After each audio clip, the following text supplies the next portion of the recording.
Hello friends, welcome to our channel. Friends, आज आपण अतिशय महत्त्वाचा विषय पाहणार आहोत.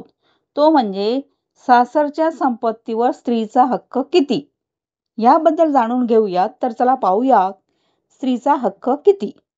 तर पतीच्या निधनानंतर स्त्रीला सासरच्या घरातून हाकलून देता येत नाही.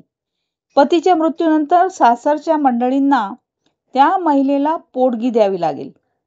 पोटगी किती असावी हे न्यायालय ती महिला आणि तिच्या सासरच्या लोकांच्या आर्थिक परिस्थितीच्या आधारे ठरवले जाते. म्हणजे त्यांची फायनान्शियल कंडिशन कशी आहे, ते किती कमावतात, त्यांच्याकडे किती प्रॉपर्टी आहे, यावर ते ठरवले जाते.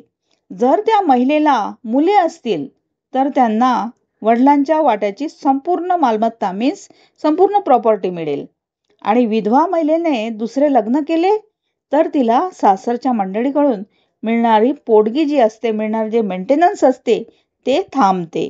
तर ही होती अतिशय महत्त्वाची माहिती की सासरच्या संपत्तीवर स्त्रीला हक्क असतो की नाही याबद्दल संपूर्ण माहिती. थँक्यू.